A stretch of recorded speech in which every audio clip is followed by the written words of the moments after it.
riding down Highway 61. Sides of the roads all lined with fields, nothing but sunset in the windshield.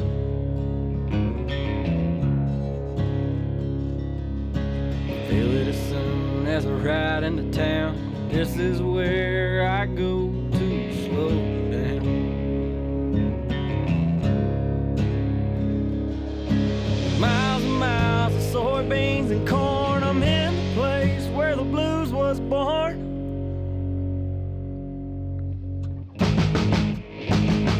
About a mile from the big muddy river, place I'll always remember. Cabin on the lake and a fishing pole. Forever here I'll rest my soul. I can feel my worries drift away from being out in the sun all day. No matter where in the world I go, I'll always find home on the banks of that oxbow.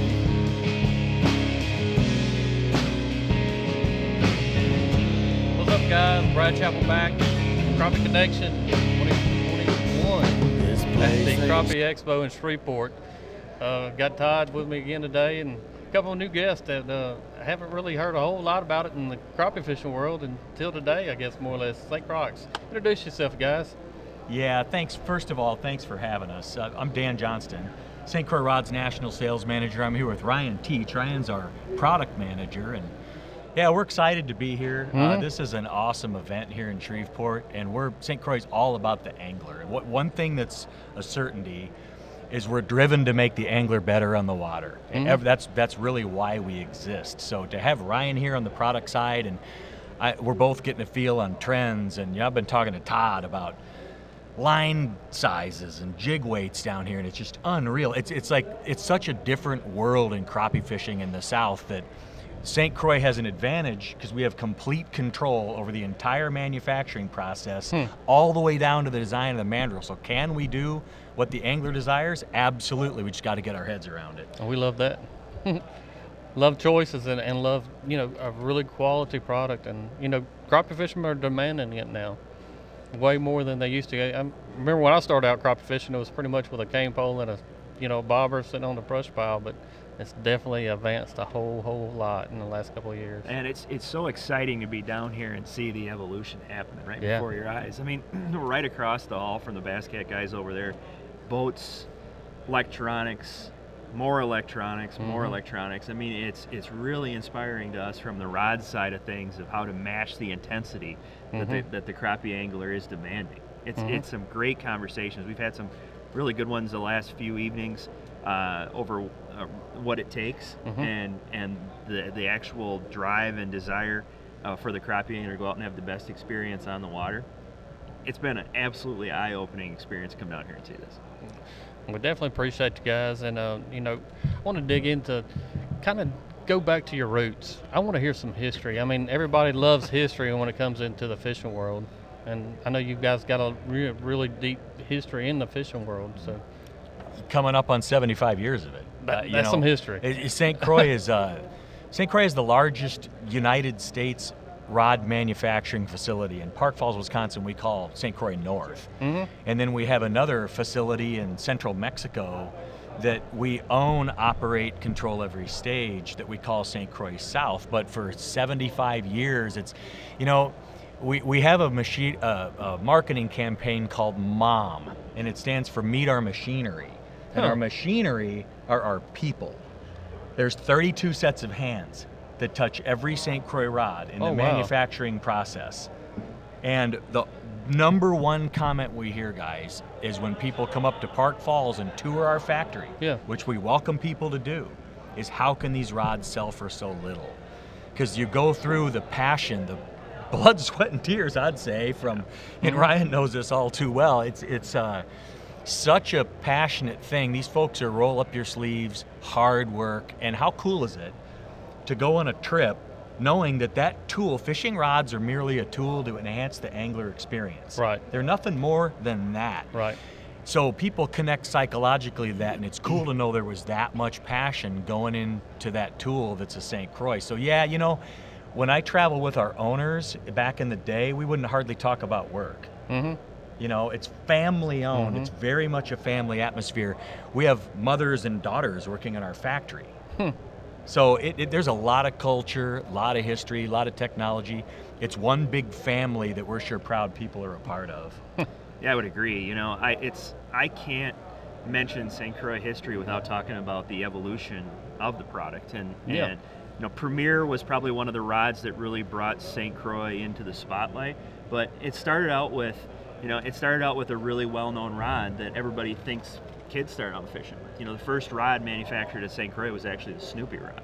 Really? Yeah, and it it was sold a lot of those too, I bet. So the fiberglass banks were ground there, and then the guides were crimped on. There's still people that are at St. Croix now that were crimping the guides on to those Snoopy rods. And then lo and behold, the rod got moved out of Park Falls, and it got moved to a different manufacturing facility. And St. Croix kind of looked around, and they're like, what are we going to do? You know, and the Schluter family tells this story way better than I do, but they kind of question, okay, what's the future of St. Croix going to be going forward? Because you take that amount of business out of the rod company, and that actually pushed them to develop Premier. Now, Dan, how long has Premier been around now? 50-year-old series. Oh, wow. Yeah. That's older than me. That's kind of old. Wow. Exactly. So talk about a responsibility from a sales force and a product manager when you go to make changes with Premier, because it changes. I mean, rod, our carbon fiber's gotten better, guide technology's gotten better, cork's gotten better, reel seats have gotten better, but man, when you go messing around with a series that's that old, better get it right. Right. Otherwise you're going to have a family to answer to. So, yeah. What do you guys go into when you start developing a pole? You know, and I know it's a lot into it. It's just not something you just pull out of a hat and there is one. Yeah. So how do manufacturers go about and develop a fishing pole for somebody? So it's kind of a two-headed monster. So it's one of our responsibilities to understand, you know, where there are opportunities to help an angler better themselves on the water. And the other thing is listening to anglers. I mean, going to shows like this, going to the Classic, going to ice fishing shows, going to muskie shows, going to all these saltwater shows, but absolutely listening.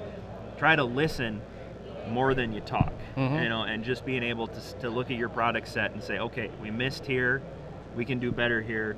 Okay, there's a new technique coming out. Guys, we're all anglers. Yeah. We want a better rod to do something with because we want to catch fish doing the exact same thing. The next evolution of that is sitting down as a product team, which involves manufacturing, engineering, sales, marketing, every aspect of the company, making a game plan. And then we build some prototype rods, what we think we need to do or we think the angler would benefit from, then get them out and test them. Test them, see if you can break them, see if it's right, see if the length, powers, and actions are right. And that can go as many as 15, 20 revisions. Now when you don't get a blank right, scrap it. Just chunked up and write that one off. You know, one of the major benefits for us, specifically during COVID, was 3D printing. So we could print reel seats, we could print different types of cork, different handle configurations. We could do it real quick and we didn't have to wait for logistical challenges. That really shaped our rod development going forward, so it can be pretty quick.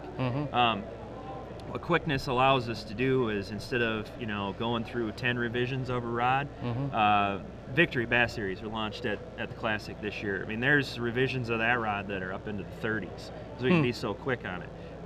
But it's tailoring it until you get it right, and then getting it right is being able to fish with it correctly, making no compromises, and then also being able to, you know, lay your head on the pillow at the end of the night and being, okay, I got this one. We got this one right. You know, that's the product, and it's just the foundation of it begins with being able to listen to people and what they want. Right now in the crappie fishing world, what are you seeing? You know, you're developing, if you're wanting to release that kind of info, but what kind of poles have you got right now in mind for the crappie fishermen? So our stuff is right now is very focused towards dot shooting applications. We're really not in that rod category over 9 feet. You know, we're in that listening phase right now. We're not going to make any irrational moves before you come and you do your homework and you get it time in the water and, you know, you get boots on the ground and start making the right decisions. That's where we're at right now. I think our greatest advantage that we have at this point is that is that control aspect. You know, when we go in, we'll go back and start talking about mandrel designs, the right carbon fiber to use, the right handle material, the right reel seats, and then you start putting a game plan together, and you know, you look down the road, you know, maybe not that far, and away you go. So, are y'all pretty shocked at what you're seeing here so far? Honestly, yeah, I'm excited. It's great from our perspective to see people excited about fishing, and it doesn't matter from when you go to a saltwater show or a bass show, but it is fantastic to go to Shreveport, Louisiana, walk into a place like this, and have everybody so focused on crappie, and having it being so different than us, you know, in Wisconsin, because it's two different anglers and it's two people that are going out on the water and they're doing absolutely what they love. They're passionate about it. They're putting their homework down and they're going fishing. And it's to hear the stories that we've heard from you on how this has all evolved and changed over the years, man, it's really exciting. So Dan, how long ago did you and I meet? Oh man, 20-something years at an outdoor rider conference. Right, and you remember me then telling you that this is what's happening over here. I'm glad you're here.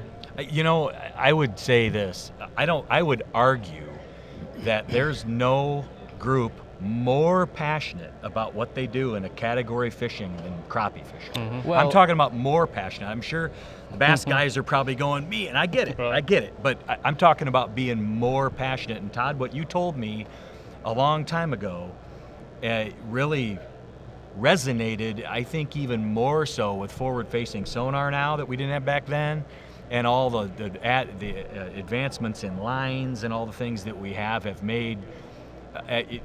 Correct me if I'm wrong. I'd argue there's anybody who knows a whole lot more about this than you do. So I don't know if the sport's ever been more technologically advanced than it is now. Oh, no. You know? I mean, and that's why, you know, we were talking last night, and you said, why is this growing? And it's because of these advancements.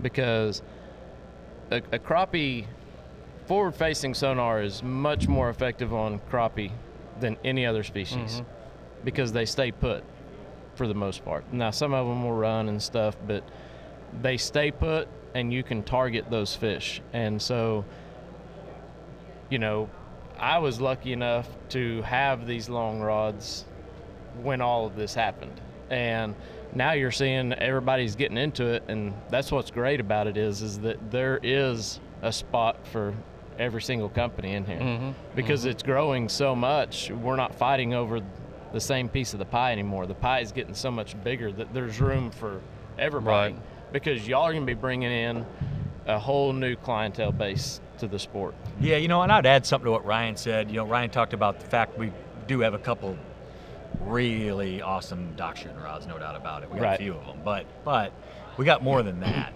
Right now, anything on the pitch and swing side where you're trying to feel slackline bites, that classic thump on a swing, casting, retrieving, anywhere from 4.5 foot all the way up to 7.6. We're really wheelhouse there with great carbon fibers. And so if you're looking to really, I would call it feel fish. You know, and crappie, as all you guys know, the crappie fish, they're an ascending feeder and they wrinkle that line just as much as they thump it. So sometimes it's feeling everything go out of feel as much as important as feeling that thump.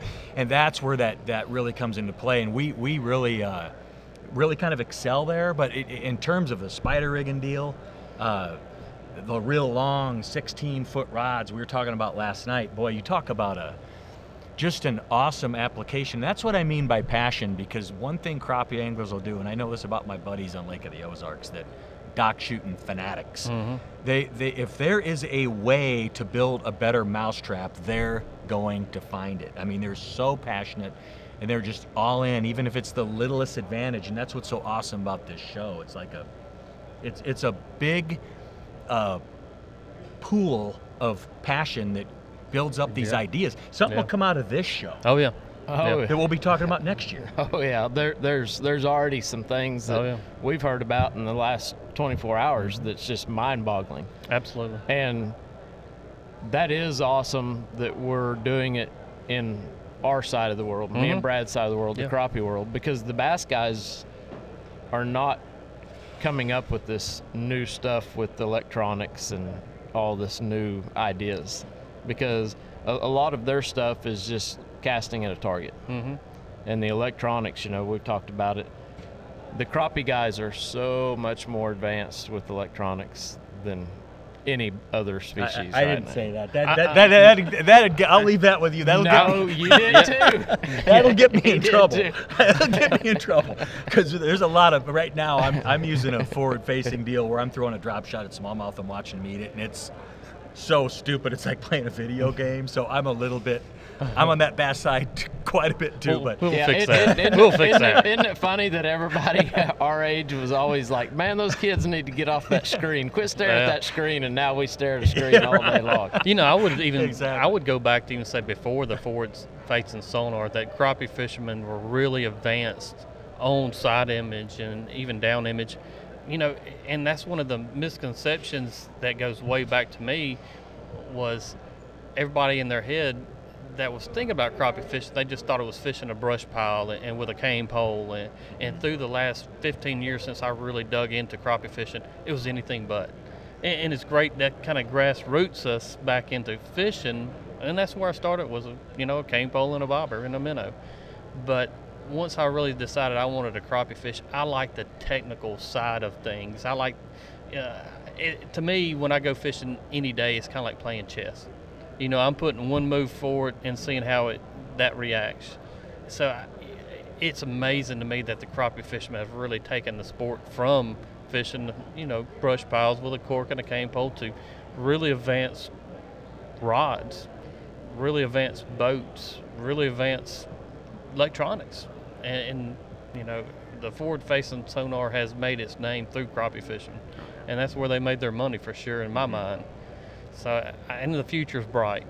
The future is so bright in the crappie world right now that the sky's the limit for us. In technology, this is one example.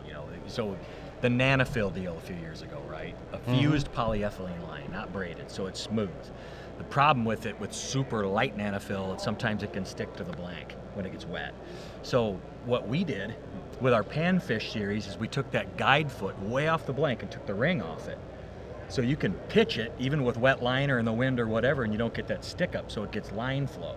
These are the kind of things where if number one, it's really pretty simple with St. Croix. Number one, first and foremost, without a doubt, we want to make the angler better. That is why we exist. So that being said, we'll take the trends Ryan talked about, and then we'll take the technologies that are available. Then we'll listen to guys like you guys, get our head around it, and then the fact we have control over what we do gives us a chance to do it. And it's kind of an ever-evolving, never-ending circle in all these species, and now we're down here. So super exciting. I know there's going to be a lot of people just licking their chops. Can't wait to get some new poles designed from you guys on crappie fishing, because everybody wants quality. I mean, quality is the name of the game when it comes to crappie fishing nowadays.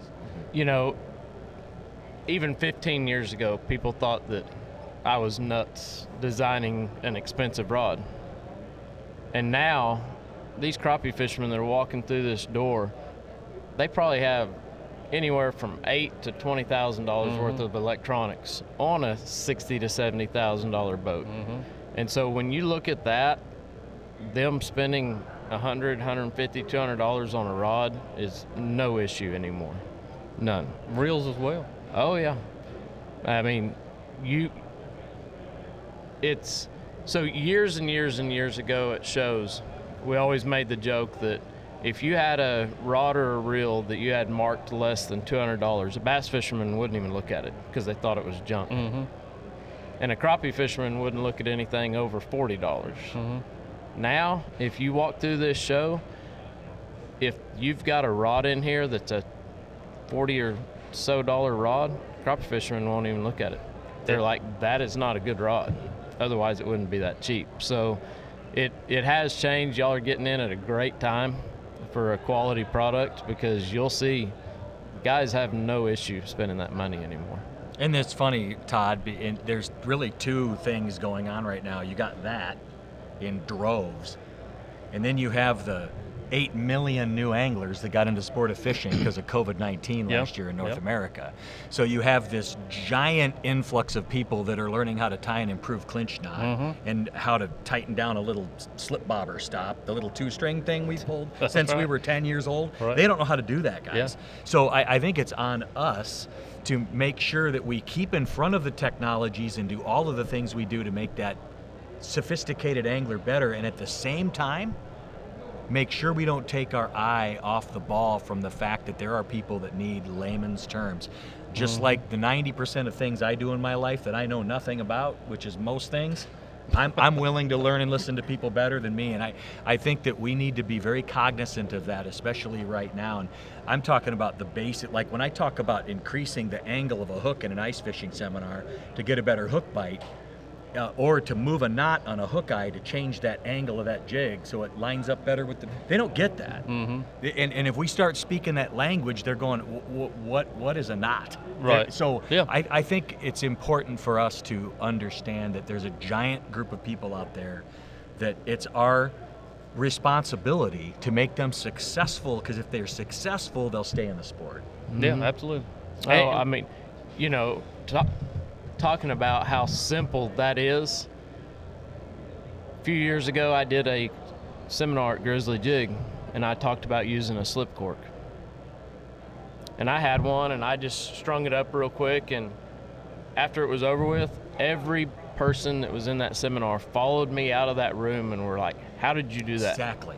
How did you do that? How did you do that? And at the time, you know, I was with a company called Thiel, and we had a crappie cork, and it was unbelievable how many people had bought that, because they didn't know there was anything other than the old round cork that you push the button on top and wrap around that's fixed. They didn't know that they had the option to be able to cast a cork and it go 18 foot deep.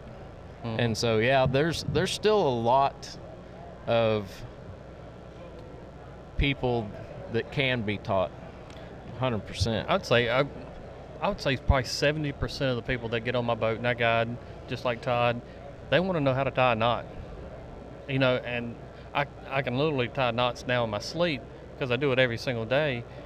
But people still want to learn that, and that's what we want to provide them as well. And we even talked about one of the things I want to do this fall is how to back a boat into a water properly and safely. I mean, that's the name of the game too, is you got to be safe with whatever you're doing out here. And I know it goes way past the rods, but you know, that's the future that we want to take, is teaching people how to do everything when it comes to fishing, because our name even says the connection. Everything that we're about connects to each other in one fashion or another. But I mean, I cannot wait to put my hands on some more crappie fishing gear from you guys, and I will. So thanks for being a part of the crappie world. We're definitely inviting you in here and make a big statement with them. Well, we appreciate it, and I tell you, like I said, St. Croix is one big giant family. And Todd, I've known you forever, and I've got so much respect for what you've done for this industry. And thank you. For us to just be part of this circle and having a chance to, I know we can do it because we have total control, but you can only be successful to help people. Ryan said it best, if you listen. Gotta listen. And that's what we're doing. We're recon, and we're just gathering information, getting our head around it, and we're super excited. Well, I will say that's what I love, and that's why I wanted to have y'all on here, because talking to y'all over the last couple of nights, you are truly listening. And I can tell how sincere you are by listening to what everybody's saying, and I think you're going to be very successful in this world, our little crappie world. A little bigger than little. Man, I don't know if I'd call it little by any sense that I can see. Yeah. So. Hey guys, if you're listening right now, comment on our podcast, and you know, we'll relay the message to these guys. Yeah, than happy. Tell them what you want to see them build in the future. Absolutely. Hey, put in these comments, Thanks and we'll relay it right to you guys. Yeah, that's a great invitation. Thanks for doing that. Appreciate it. But anything else you guys want to cover real quick? Or you? I'm good. I'm ready to get out there and go walk around. There you go. Yeah, we're going to leave here Monday morning. What's so exciting, and Ryan and I and our whole team talks about this all the time, what's so exciting to us 3 days from now, we'll be in a better position to help you. Mm-hmm. That's what it's all about. Awesome. And we just got to get our heads around this whole thing. But here's the deal. We're going to do something, and something's going to go this way, and then 2 years from now, we'll be sitting down talking about the next big thing. And it's a moving target, but we're sure looking forward to it. So thanks for having us, guys. Oh, no, thank you, guys. Well, I just appreciate y'all being here and supporting the show and everything. For a while, it had gotten kind of stale. It was the same vendors over and over and over again, and so it's great to see the bigger companies like yourself come and get involved, bring some new blood in. You know, if we weren't coming here with St. Croix, I think we'd be coming here just, as normal people walking in too. I mean, it's all about fishing at the end of the day, and it's great to see the group of anglers together like this. Well, hey, everybody at home, be sure and like this, subscribe on YouTube, comment, tell these guys what you want to see in the future. All right. Other than that, we'll see you guys later. All right. Holla.